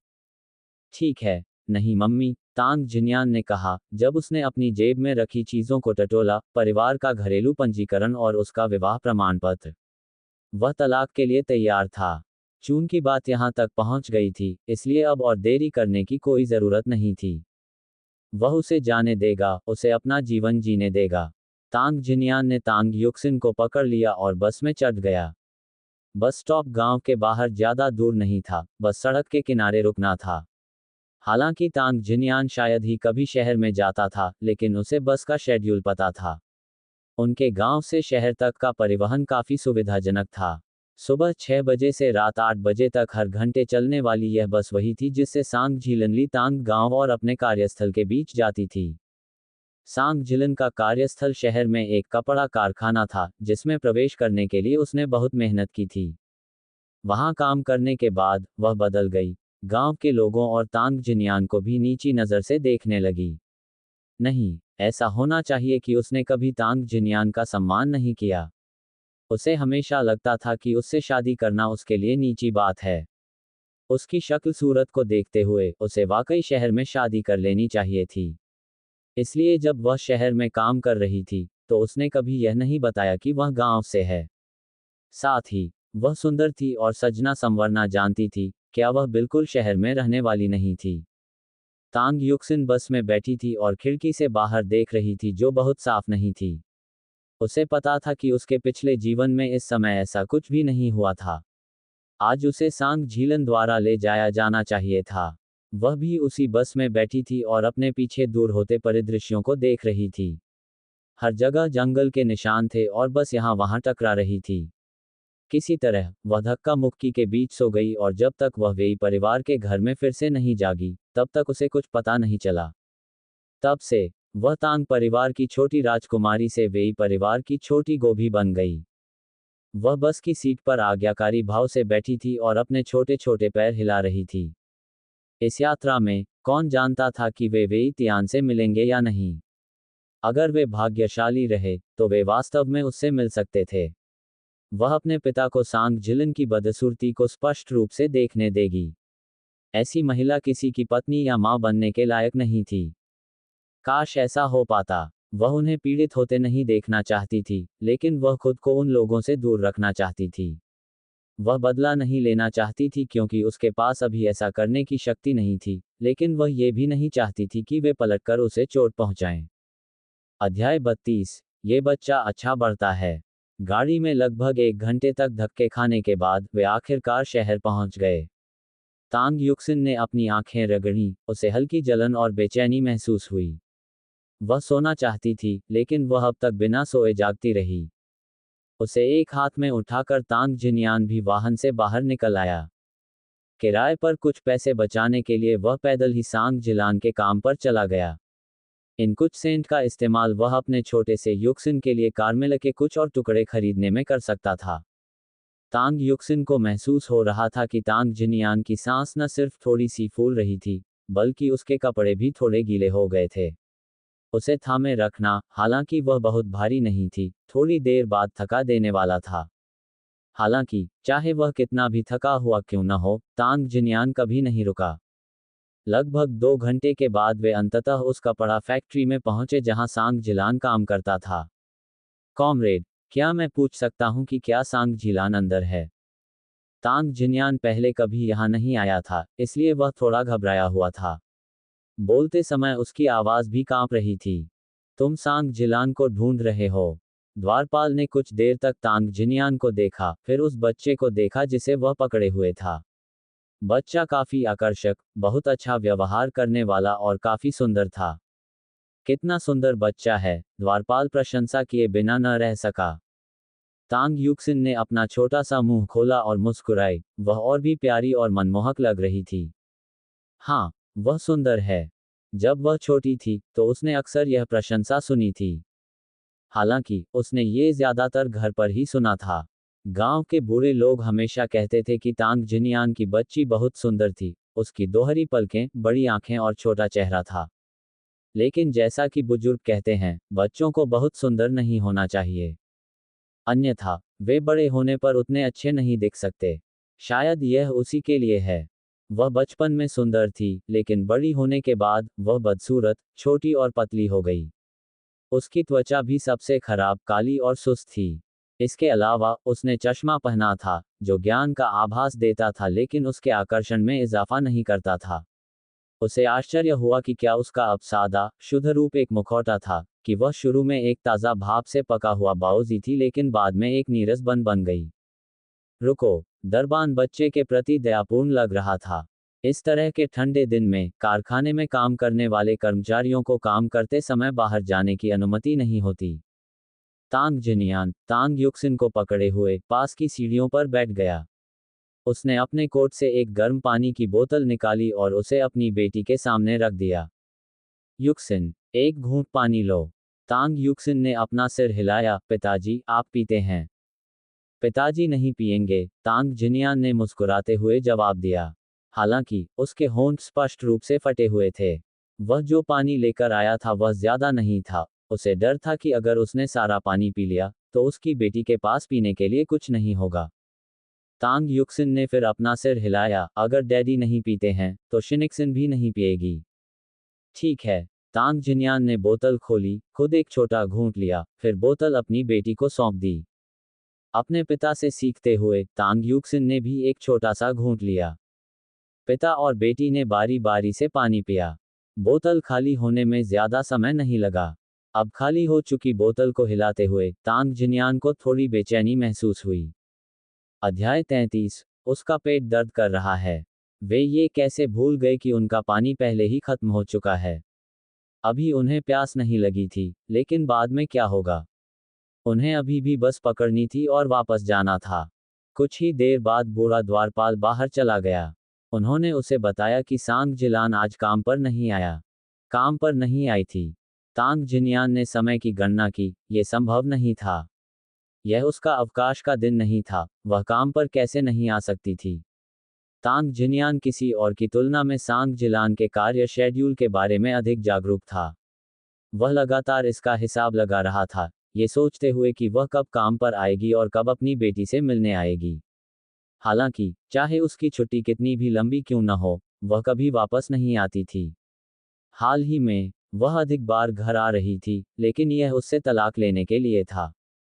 ये सही है, बूढ़े द्वारपाल ने अपना सिर हिलाया। वह अंदर नहीं आई थी और कल दोपहर से दिखाई नहीं दी थी। मैं समझ गया, तांग जिनियान ने आह भरी, लेकिन वह क्या कर सकता था? अगर वह वहां नहीं थी तो वह अंतहीन प्रतीक्षा नहीं कर सकता था। हालांकि यह उसके लिए व्यक्तिगत रूप से मायने नहीं रखता था, वह बस कहीं छिप सकता था, लेकिन शिनशिन का क्या? वह बहुत छोटी थी, अगर उसे सर्दी लग गई तो क्या होगा? उसने अभी अपनी बेटी के साथ जाने का फैसला किया ही था कि तांग युक्सिन ने अपनी छोटी बच्ची की आवाज में द्वारपाल से बात करना शुरू कर दिया। दादाजी, क्या आप हमें थोड़ा पानी दे सकते हैं? हमें घर तक लंबी यात्रा करनी है और हमारा पानी खत्म हो गया है। जरूर, यहाँ बहुत पानी है, दरबान ने जवाब दिया। दादाजी की उपाधि ने उसके दिल को झकझोर दिया। उसने वयस्क तांग जिनियान को एक सख्त नज़र से देखा। अगर आपके पास पानी नहीं था तो आपने ऐसा क्यों नहीं कहा? पानी की एक भी कीमत नहीं है, आप जानते हैं। अगर सिर्फ आप ही होते तो मुझे कोई आपत्ति नहीं होती, लेकिन बच्ची बहुत छोटी है। आप उसे प्यासा तो नहीं छोड़ सकते, है न? इस डांट से तांग जिनियान, जो एक वयस्क व्यक्ति था, शर्म से लाल हो गया। शिसिटी का ये ग्रामीण किसान अभी भी ईमानदार और सीधा था। द्वारपाल ने बिना समय बर्बाद किए उनकी पानी की बोतल ऊपर तक भर दी। तांग जिनियान ने पानी की बोतल अपनी जैकेट के अंदर रख ली। उसने जो सूती जैकेट पहनी हुई थी वह बहुत बड़ी थी, इतनी बड़ी कि उसमें सिर्फ एक पानी की बोतल ही नहीं बल्कि कई बोतलें रखी जा सकती थीं। हालांकि इस बार वे खाली हाथ लौट रहे थे। तांग युक्सिन को उसके पिता ने गोद में उठा रखा था। यहाँ आने के बाद से तांग जिनियान ने उसे जाने नहीं दिया। हालांकि उसके हाथ में खिंचाव के कारण दर्द हो रहा था, लेकिन उसने सुना था कि शहर सुरक्षित नहीं है और कई बच्चों का अपहरण कर लिया गया है। इसलिए उसे अपनी बेटी को अपने पास रखने की जरूरत थी। हालांकि तांग जिनियान को समझ नहीं आ रहा था कि आगे कहाँ जाएं। उन्हें वह नहीं मिली थी, और वह कर्मचारी छात्रावास में नहीं थी। यहाँ आना कोई छोटी बात नहीं थी। अगर वे आज वापस गए, तो वापस आना एक चुनौती होगी। उन्हें खेती का काम करना था और सब्जियां उगानी थीं। साथ ही मौसम भी खराब था और वह हर समय युक्सिन को बाहर नहीं ला सकता था। जिजुन किसी और के खेत में काम कर रहा था और वह युक्सिन की देखभाल नहीं कर सकता था। इसके अलावा जिजुन को पिता होने का कोई अनुभव नहीं था। वह इतने छोटे बच्चे की देखभाल कैसे करेगा? पूरी यात्रा के दौरान तांग युक्सिन शांत नहीं थी। उसके दिमाग में बहुत कुछ चल रहा था। सांग झीलन द्वारा उसे वेई परिवार के पास ले जाने के बाद वेई जियानी बीमार पड़ गई और उसे 1 महीने से ज्यादा समय तक अस्पताल में भर्ती रहना पड़ा। अब सांग झीलन कहीं नहीं मिली। वह काम पर या कर्मचारी छात्रावास में नहीं गई थी। गेटकीपर ने बताया कि वह बहुत समय से छुट्टी ले रही थी। इसका मतलब था कि अभी उसे अस्पताल में होना चाहिए था। उसे याद नहीं आ रहा था कि पिछले जन्म में वह सांग जिलान के साथ कब वापस गई थी। लेकिन अगर वे कुछ दिनों के लिए भी देरी कर देते, तो भी ये तथ्य नहीं बदल जाता कि वे जियानी बीमार थी। काफी हिचकिचाहट के बाद तांग जिन्यान ने बस स्टेशन की ओर जाने का फैसला किया। पिताजी, मेरे पेट में दर्द है। तांग युक्सिन ने अपनी आंखें बंद कर लीं और किसी तरह कुछ आंसू बाहर निकालने में कामयाब रही। हालांकि वह बच्ची नहीं थी, लेकिन वह स्वाभाविक रूप से आदेश पर रोने या हंसने की क्षमता नहीं रखती थी। लेकिन वह कम से कम कुछ आंसू बाहर निकालने में कामयाब रही। क्या हुआ? तांग जिनियान ने आश्चर्य से पूछा। अध्याय 34। कौन अपने बच्चे से ज्यादा प्यार करता है? मेरे पेट में दर्द क्यों होता है? पिताजी, मेरे पेट में दर्द हो रहा है। तांग युक्सिन को अपने पिछले जीवन में हुई अपनी दयनीय किस्मत की याद फिर से आ गई। उसके सामने स्वस्थ युवा किसान अब एक दुबले पतले बूढ़े आदमी के अलावा कुछ नहीं था, जिससे उसे अस्वस्थ महसूस हुआ और उसकी आंखों से बेकाबू होकर आंसू बहने लगे। कोई बात नहीं, कोई बात नहीं, डरो मत, तांग जिन्यान ने जल्दी से अपनी बेटी को गले लगाया। पिताजी तुम्हें डॉक्टर के पास ले जाएंगे। डॉक्टर को दिखाने के बाद दर्द गायब हो जाएगा। अब उसने ईमानदारी से शहर में रहने के अपने भाग्य को धन्यवाद दिया। अगर यह एक गंभीर बीमारी होती तो वे क्या करते? पेट दर्द कोई मामूली बात नहीं है। वह जल्दी से अपनी बेटी को लेकर यहाँ के एकमात्र अस्पताल में गया, एक ऐसी जगह जिसे वे दोनों जानते हैं। वेई जियानी भी इसी अस्पताल में रह रहा था। तांग जिनियान अपनी बेटी को अस्पताल ले गया, पंजीकरण करवाया और खुद को उसकी देखभाल में व्यस्त कर लिया। तांग युक्सिन का छोटा हाथ अपने पिता के कपड़ों के कोने को कसकर पकड़ रहा था, जबकि उसकी बड़ी आंखें अपने आसपास के माहौल को देखने के लिए उत्सुकता से भरी हुई थीं। वह पहले भी वेई जियानी को देखने के लिए इस अस्पताल में आई थी। बेशक, ये सांग जिलान ही था जो उसे लेकर आया था, और उसे वेई जियानी का मनोरंजन करने के लिए कलाबाजी करने के लिए कहा गया था। उस समय वह सिर्फ 3 साल की थी और कुछ भी नहीं समझती थी। जब वेई जियानी ने उसे कलाबाजी करने को कहा, तो उसने वैसा ही किया। जब उसे एक खूंखार कुत्ते की तरह गुर्राना सिखाया गया, तो उसने वैसा ही किया। जब वेई जियानी ने घोड़े की तरह उसकी पीठ पर सवारी करना चाहा, तो उसने विरोध किया। वेई वानी ने तो अपना चेहरा भी खुजलाया। वह अपनी माँ के लिए रोई, लेकिन उसकी माँ ने उसे सलाह दी कि वेई जियानी उसकी छोटी बहन है और उसे उसकी बात माननी चाहिए। इसलिए जब भी नए कपड़े आते, तो उसे हमेशा सबसे पहले उसकी बहन पहनती। जब भी खाने के लिए कुछ स्वादिष्ट होता, तो वह केवल सूप पी सकती थी। पढ़ाई में जब भी उसकी बहन खराब प्रदर्शन करती, तो उसे 1 साल उसके साथ रहने के लिए मना लिया जाता। इसके अलावा उसे खुद कॉलेज जाने के बजाय काम करके अपनी बहन की कॉलेज फीस का भुगतान करना पड़ता। अगर उसके पिता ने उसे कॉलेज जाने पर जोर नहीं दिया होता और उसकी ट्यूशन फीस भी नहीं भरी होती, तो वह डॉक्टर नहीं बन पाती। उसे ये सब बाद में ही पता चला। अन्यथा वे परिवार के पूर्वाग्रह को देखते हुए वह कैसे पढ़ाई जारी रख पाती। वे निश्चित रूप से उसे काम पर लगा देते और उसकी कमाई से उसकी बहन की ट्यूशन और रहने का खर्च चलाते। बहुत कुछ नहीं बदला है, वेई जियानी अभी भी बीमार रहता है। तांग युक्सिन को आश्चर्य हुआ कि क्या वेई जियानी के बीमार होने की वजह से ही सांग जिलान जल्दी तलाक चाहती थी। इसके अलावा उसने तांग जिन्यान से गुजारा भत्ता भी मांगा, जिसका पूरा इस्तेमाल वेई जियानी के अस्पताल के खर्च के लिए किया गया। अस्पष्ट रूप से तांग युक्सिन को याद आया कि उस समय वेई जियानी की बीमारी विशेष रूप से गंभीर थी। उस समय वे तियान और सांग जिलान सिर्फ साधारण कर्मचारी थे। वे शायद महीने में 100 भी नहीं कमा पाते होंगे। वे जियानी के अस्पताल में भर्ती होने पर कथित तौर पर बहुत ज्यादा खर्च हुआ था। जहां वे अपने बच्चे को महत्व देते थे, वहीं वे अपने पैसे को भी महत्व देते थे।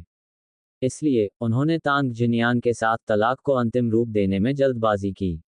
हालांकि तांग जिनयान ज्यादा नहीं कमाता था, फिर भी वह पैसे उधार ले सकता था।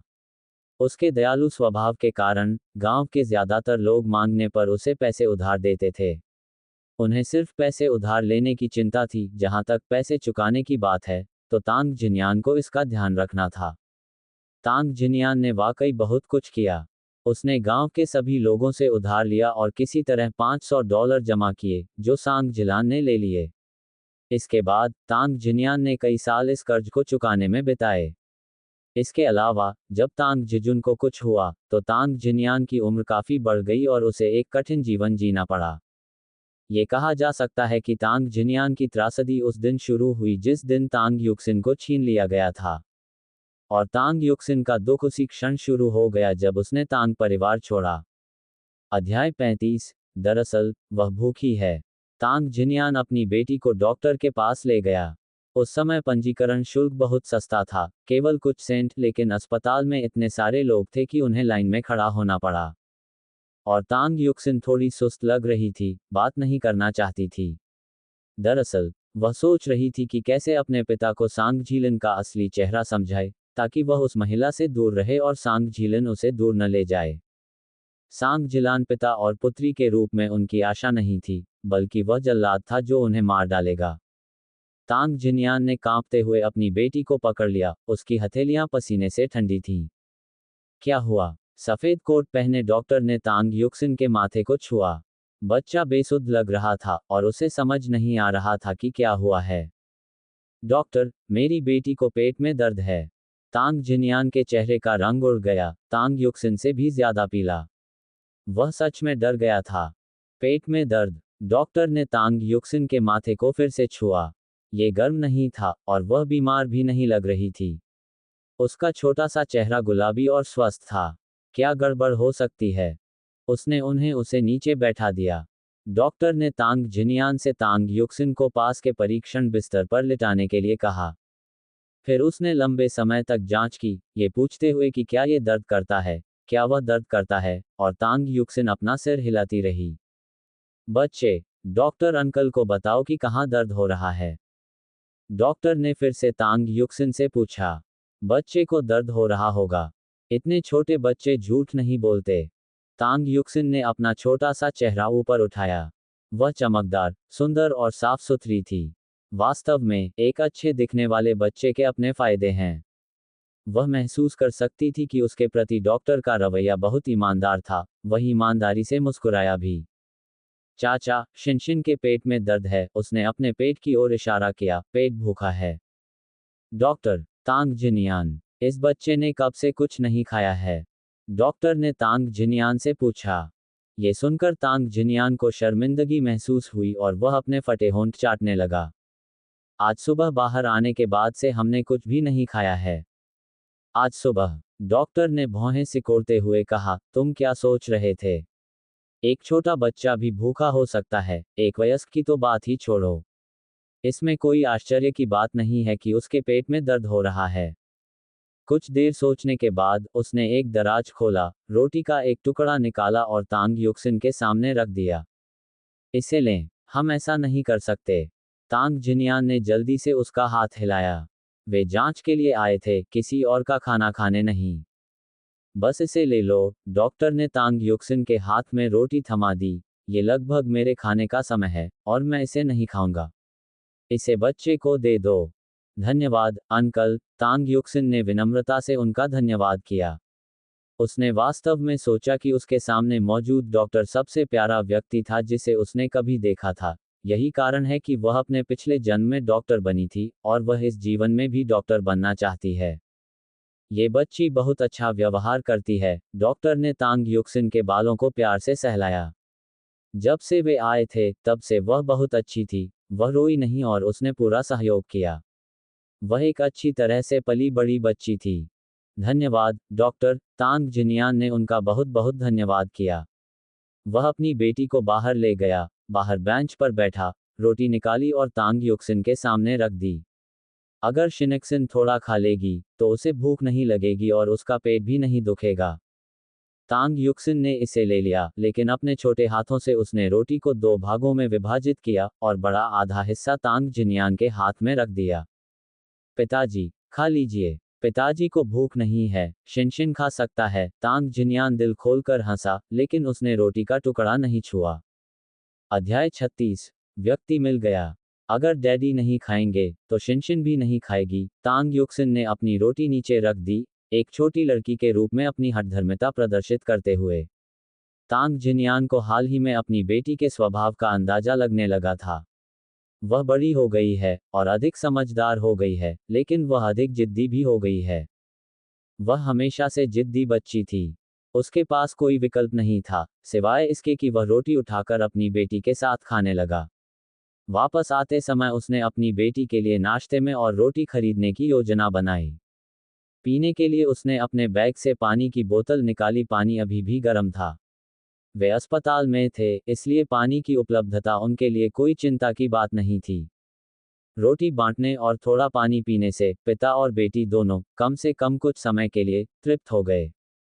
पिताजी, मुझे पेशाब करना है। तांग युक्सिन ने तांग जिनियान की आस्तीन खींची, उसके चेहरे पर असहनीय लाचारी झलक रही थी। यह ऐसा था जैसे उसे अपने बचपन में वापस फेंक दिया गया हो, जहां उसे आदर्श से कम परिस्थितियों का सामना करना पड़ता था। हालांकि बाथरूम जाने का यह विशेष मुद्दा उसके लिए लगातार सिरदर्द बना हुआ था।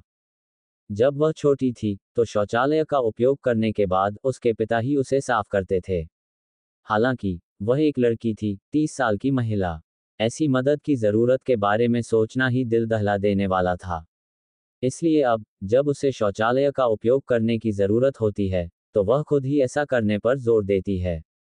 तांग जिनियान ने इस बारे में ज्यादा नहीं सोचा, यह मानते हुए कि यह उनकी बेटी के बड़े होने का एक हिस्सा है। लेकिन एक 3 साल की बच्ची अब और अतीत के बीच कितनी बड़ी हो गई होगी। वह कितना बदल गई होगी। उन्होंने नर्स से रास्ता पूछा और फिर अपनी बेटी को शौचालय ले गए। वह जगह जहां से वे पहले पानी लेकर आए थे, शौचालय के काफी करीब थी।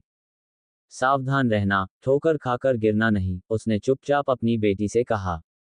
एक वयस्क व्यक्ति होने के नाते, तांग जिनियान महिलाओं के शौचालय में नहीं जा सकता था, न ही वह अपनी छोटी लड़की को अकेले अंदर जाने दे सकता था।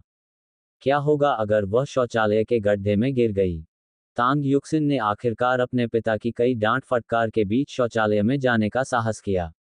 वह खुद को राहत पहुंचाने के लिए बहुत बेचैन थी। हालांकि वह अपनी उम्र को देखते हुए किसी बड़े पेड़ के पीछे जाकर पेशाब कर सकती थी, लेकिन दिल से एक वयस्क होने के नाते वह ऐसा नहीं कर सकी। उस समय शौचालय में फ्लशिंग नहीं होती थी। अस्पताल के शौचालय में पानी की निकासी के लिए एक चैनल होता था और बाद में मल को बहा दिया जाता था। सावधानी बरतने और शौचालय का उपयोग करने के बाद तांग युक्सिन अंततः बाहर आई। पिताजी, मुझे ऊपर जाना है, उसने सीढ़ियों की ओर इशारा किया। जब वह वहां पहुंची तो उसने देखा कि बाल चिकित्सा वार्ड दूसरी मंजिल पर था। ठीक है। तांग जिनियान को लगा कि उसकी बेटी सिर्फ सीढ़ियों पर खेलना चाहती है, इसलिए उसने उसका हाथ पकड़ लिया और वे मुश्किल से ऊपर चढ़े। तांग युक्सिन छोटी होने के बावजूद, उसके परिवार ने सुनिश्चित किया था कि वह अच्छी तरह से पोषित और स्वस्थ रहे, जिससे उसे तेजी से घूमने की ताकत मिली। जब वे दूसरी मंजिल पर पहुंचे, तो तांग युक्सिन अपने पिता के साथ हाथ में हाथ डाले इधर उधर घूमने लगी। वह भूल गई थी कि उन्हें किस कमरे में जाना था और वह केवल बेतरतीब ढंग से खोज कर सकती थी जब तक कि उसने नल की ओर अपनी नजर डाली और एक महिला की पीठ देखी। उसे वह आकृति अविश्वसनीय रूप से परिचित लगी। ऐसा लगता है कि तांग जिनियान ने भी उसे पहचान लिया। आखिरकार, यह एक ऐसी महिला थी जिसके साथ उसने बिस्तर और तकिया साझा किया था, उसके लिए उसे न पहचानना असंभव था। लेकिन झीलन अस्पताल में क्यों थी? क्या उसकी तबीयत ठीक नहीं थी? चिंतित होकर, वह जल्दी से अपनी बेटी को गोद में उठाकर झीलन के पास गया, जो एक प्लास्टिक का बेसिन लेकर वार्ड की ओर जा रही थी। तांग जिनियान ने जल्दी से उसे पकड़ने की कोशिश की, लेकिन वार्ड के बाहर खड़ा रहा। वार्ड में प्रवेश करते समय अचानक वह स्तब्ध रह गया, क्योंकि उसे आधे खुले दरवाजे से आवाजें आती सुनाई दे रही थीं। नीनी, माँ तुम्हारे लिए कुछ स्वादिष्ट खाना बनाएगी, ठीक है। सांग झीलन को अपनी बेटी के बालों को प्यार से सहलाते हुए और उससे कहते हुए देखा गया, हमारी नीनी को एक अच्छी लड़की बनना चाहिए, ठीक है। अध्याय 37। भाग गया। माँ। वेई जियानी अभी 2 साल की भी नहीं थी, और उसकी बोली अभी भी लड़खड़ाती और अस्पष्ट थी। उसने अपनी माँ की उंगलियों को कसकर पकड़ रखा था, वह काफी नाजुक और प्यारी लग रही थी। हाँ, माँ यहाँ है, माँ यहाँ है। सांग झीलान ने अपनी बेटी को ध्यान से देखा, क्योंकि उसे पता था कि उसकी सेहत काफी नाजुक है और वह अक्सर कुछ ही मिनटों में फिर से सो जाती है। वह मामला कैसे आगे बढ़ रहा है? वेई तियान ने वेई जियानी की नींद का फायदा उठाते हुए सांग जिलान पर और दबाव डाला। अस्पताल के बिल अभी भी बकाया हैं। आप तांग जिनियान के साथ तलाक कब तक फाइनल करेंगे? ये लगभग हो चुका है, सांग जिलान ने कहा, इस मामले पर चर्चा करने के लिए विशेष रूप से उत्सुक नहीं। हमने अच्छी तरह से सहमति व्यक्त की थी कि हमारे तलाक के बाद युक्सिन मेरे साथ रहेगा और वह मुझे 500 युआन देगा। फिर वह मुझे हर महीने 100 युआन देना जारी रखेगा। लेकिन अब युक्सिन किसी कारण से मेरे साथ रहने से इनकार कर रहा है। आपको इसे जल्दी से सुलझाने की जरूरत है, वेइतियान ने अपनी अधीरता व्यक्त की। मुझे ये देखकर बेचैनी होती है कि आप हमेशा वहां भागते रहते हैं। मुझे पता है, सांग जिलान ने आह भरी। दूसरी तरफ से आया बच्चा उसके साथ नहीं आना चाहता था। वह और क्या कर सकती थी? वह पहले बच्चे को तैयार कर सकती थी, और अगर बच्चा उसके साथ चलने को तैयार हो गया, तो बाकी सब आसान हो जाएगा, निश्चित रूप से ज्यादा प्रबंधनीय। कम से कम उसे पहले 500 युआन तो चाहिए ही। उन्हें निनी के अस्पताल के बिल का भुगतान करना है। निनी की बीमारी के खर्च ने उन्हें कंगाल बना दिया है। जैसे ही वह बोलना जारी रखने वाली थी, अचानक बाहर का दरवाजा खुल गया। किसी तरह तेज आवाज ने सांग झीलन को चौंका दिया, जिससे उसकी रीढ़ की हड्डी में अनैच्छिक रूप से सिहरन दौड़ गई। जैसे ही उसने धीरे से अपना सिर घुमाया, उसने देखा कि 2 आकृतियां, बड़ी और छोटी, दरवाजे पर खड़ी थीं। उसके चेहरे का रंग तुरंत उड़ गया। उसके बगल में बैठा वेई तियान भी हैरान रह गया। उसका रंग भी उससे मेल खाता था, और सदमे से उसका शरीर अकड़ गया। तांग जिनियान ने सांग जिलान को गुस्से से देखा, फिर वेई तियान को, और अंत में उसकी नज़र बगल में रखे कपड़ों के ढेर पर पड़ी। ये वो कपड़े थे जो उसने अपनी बेटी के लिए खरीदे थे, जिन्हें उसने प्यार से चुना था। शिनशिन ने अभी तक उन्हें पहना नहीं था, लेकिन वे पहले ही गायब हो चुके थे। उसे लगा कि उसने उन्हें खो दिया है। पता चला कि उसने उन्हें खोया नहीं था। उन्हें किसी अन्य बच्चे को पहनने के लिए दे दिया गया था। चूंकि वे दूसरे बच्चे से इतना प्यार करते थे, इसलिए उस बच्चे को उन्हें माँ कहने दिया। फिर उन्हें उसके शिनशिन की क्या जरूरत थी? क्या ये संभव है कि उन्हें सिर्फ 500 युआन चाहिए थे? क्या वे चाहते थे कि वह उनके पूरे परिवार का भरण पोषण करे? नीचे झुककर उसने तांग युक्सिन को उठाया और उसकी आंखों पर अपना हाथ रख दिया, जिससे वह उन चीजों को न देख सके जो उसे नहीं देखनी चाहिए थी। तांग तांग जिनियान। सांग झीलन जल्दी से उठ खड़ी हुई। तुम गलत समझ रही हो। ये वैसा नहीं है जैसा तुम सोच रही हो। वह समझाना चाहती थी, लेकिन हर कोशिश नाकाम रही और बेकार लगने लगी। स्पष्ट शब्दों में कहें तो, यदि किसी और ने ये आरोप लगाए होते तो तांग क्विनियान शायद उन पर हंसते, लेकिन अपने भोले स्वभाव के बावजूद वह मूर्ख नहीं थे। उसने ये सब अपनी आंखों से देखा था और अपने कानों से सुना था। इसमें झूठ कैसे हो सकता है?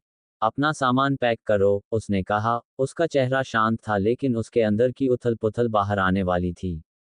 कोई भी आदमी इस तरह के विश्वासघात को बर्दाश्त नहीं कर सकता। वह वास्तव में इन व्यभिचारी महिलाओं को मारना चाहता था, लेकिन हर बार अपनी बेटी को अपनी बाहों में लिए हुए देखकर वह खुद को रोक लेता था। उसने खुद को नियंत्रित किया, अपने क्रोध को दबाया। उसने यहाँ तक महसूस किया कि वह एक व्यभिचारी व्यक्ति है, लेकिन उसने सारी कड़वाहट को निगल लिया, क्योंकि उसे इसे निगलना ही था, चाहे वह कितना भी दर्दनाक हो, चाहे वह कितना भी कठिन हो। चलो कागजी कार्रवाई को अंतिम रूप देते हैं। अपनी बेटी को गोद में लेते हुए वह मुड़ा, पीछे मुड़कर देखने की हिम्मत नहीं हुई। मैं घर का पंजीकरण, पहचान पत्र और विवाह प्रमाण पत्र जैसे आवश्यक दस्तावेज लाया हूँ। अध्याय 38। बस ऐसे ही हम तलाकशुदा हो गए। सांग जिलान बार बार वेई तियान को संकेत दे रही थी, लेकिन उसने उसके संकेतों को अनदेखा कर दिया, अपना मुंह बंद कर लिया और चुप रहा। कहने के लिए कुछ नहीं बचा था। वेई तियान, जो पिछली बहसों में सही बातें कहता रहा था, अब बूढ़े कछुए की तरह डरपोक हो गया था, छोटी सी भी आवाज निकालने की हिम्मत नहीं कर रहा था। मूल रूप से, उनके पास तांग जिन्यान को तलाक देने के सैकड़ों तरीके थे, और चाहे कोई भी तरीका चुना जाए, सांग जिलान को हमेशा कुछ न कुछ मिल सकता था, या तो पैसा, संपत्ति, या कुछ प्रकार का मुआवजा। तांग जिन्यान उसे खाली हाथ नहीं जाने देती थी। हालांकि, अब अगर वह कुछ चाहती भी है, तो तांग जिन्यान उसे कुछ भी देने को तैयार नहीं है। एक आदमी एक औरत की नाराजगी को बर्दाश्त कर सकता है, उसका जाना बर्दाश्त कर सकता है, लेकिन वह अपने सिर पर विश्वासघात की हरी टोपी बर्दाश्त नहीं कर सकता।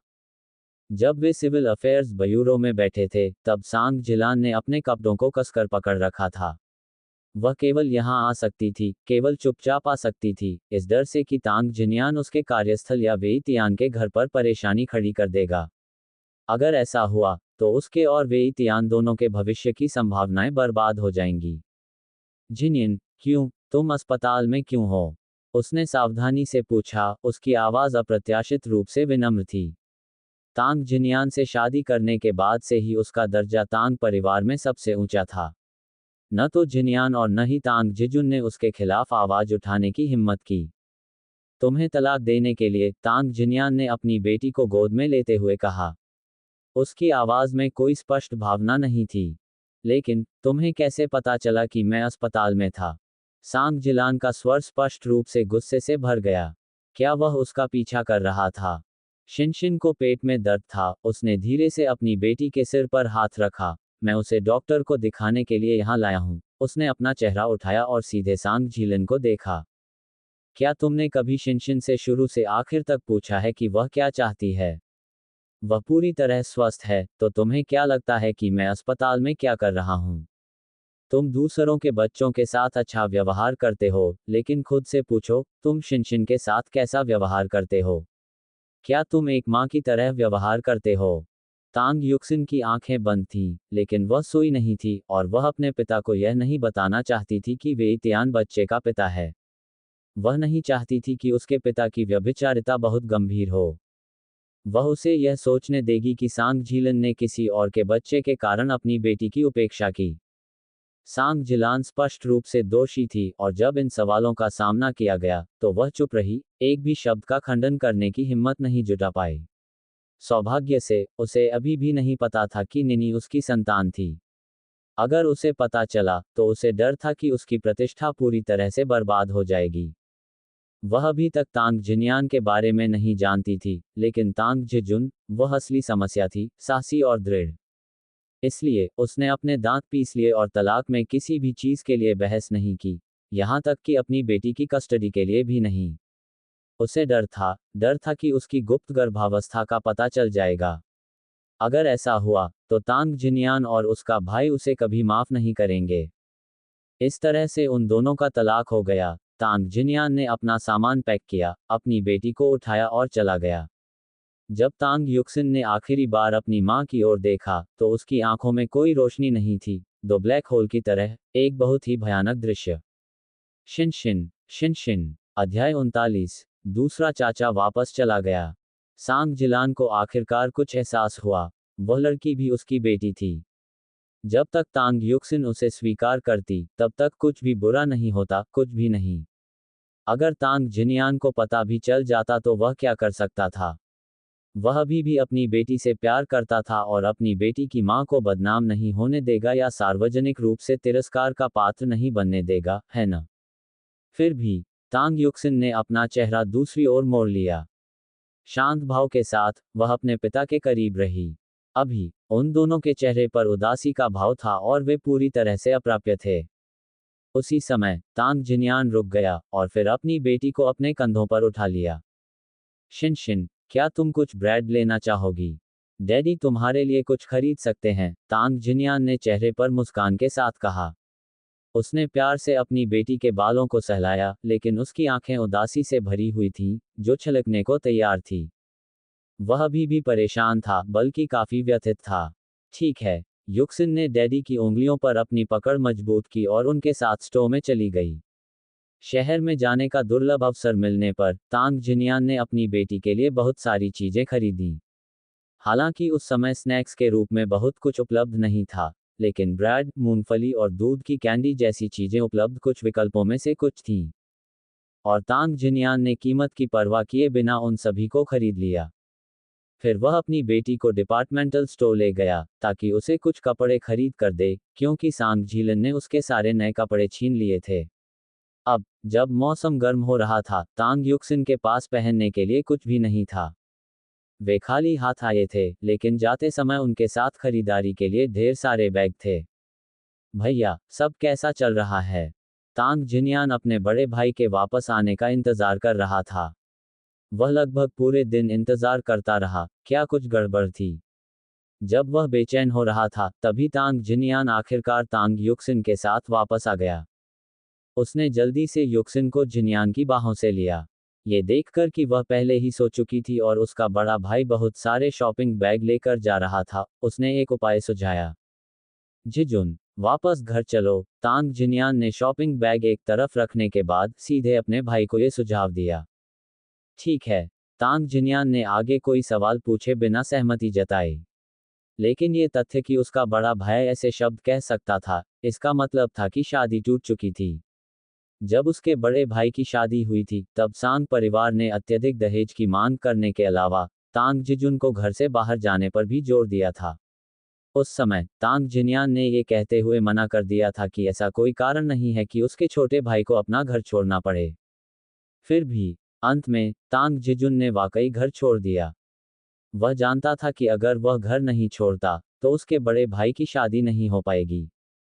अब उसे अपने परिवार के घर में रहते हुए 4 साल से ज्यादा हो चुके थे। इस बीच वह गांव में एक छोटे से जीर्ण शीर्ण घर में रह रहा था।